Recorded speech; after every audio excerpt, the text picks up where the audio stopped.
So if you're like me, at some stage in your filmmaking career, you've probably spent hours online researching gear to see if it's the right fit for you. And although equipment plays a very small part in the big picture when it comes to storytelling, if you're making a substantial purchase, you want to know that you're spending your money wisely. So today, I'm going to show you the 5 steps that I take every time to make sure I nail my gear purchases.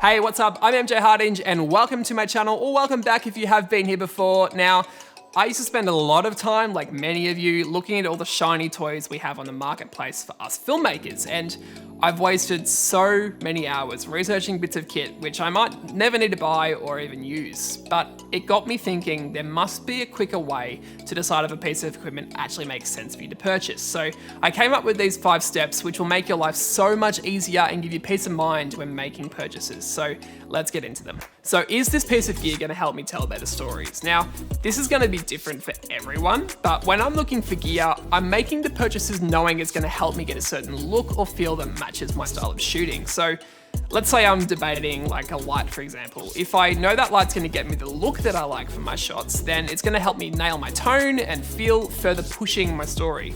And this can be carried over many types of purchases like lenses or microphones, but everything has a certain characteristic to it that all plays a part in bringing that vision in your head to life. So that's a big factor for me.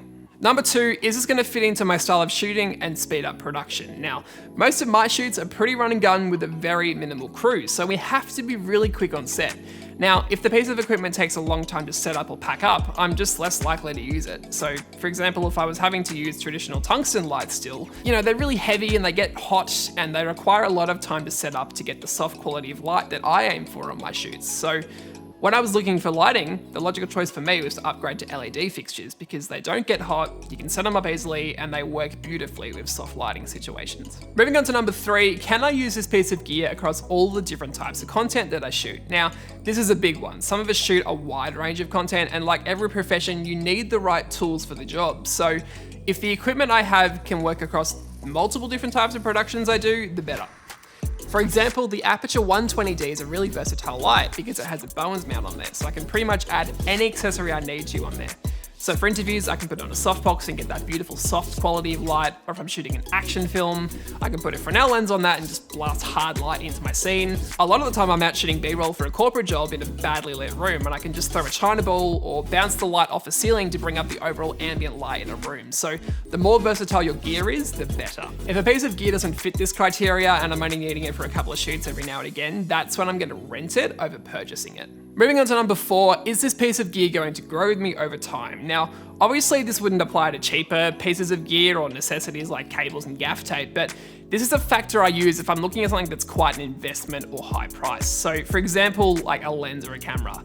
Now, using my C200 as an example here, I mostly shoot stuff online, so the MP4 and XAVC codecs work great for this for the majority of my work. This is MP4 now, but as I start to shoot more higher end commercials, I know I have the cinema raw light in the camera too, so I don't have to worry about renting or upgrading cameras as quick.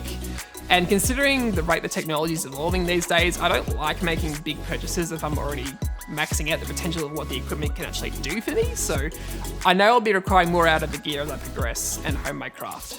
And finally, do I need it or do I just want it? Now, this does seem obvious, but I still find myself looking at gear and thinking, it'd be cool to have, but I don't actually need it or have a good enough reason to justify the purchase. So the sooner I can tell myself, no, Michael, you don't need it, stop procrastinating and get back to work, the better. Now you'll notice that I didn't actually have price as one of those top 5 points. And although price is still a really important factor, I don't think it should be the big deciding factor for me at least. I mean, don't get me wrong, I'm not made of money, but if there's a piece of gear that's gonna fit into my style of shooting perfectly and be able to grow with me on my journey, work on pretty much all my shoots and sort of just get out of the way so I can just focus on telling the story, the price becomes less important to me as the value I'm getting out of the gear will justify the price in most cases. But that doesn't mean I'm going to go out and buy like an Arri because I justified it in my head that I need it, but it's good to keep things in perspective. So those are my 5 tips, but what are the factors that you keep in mind when purchasing gear?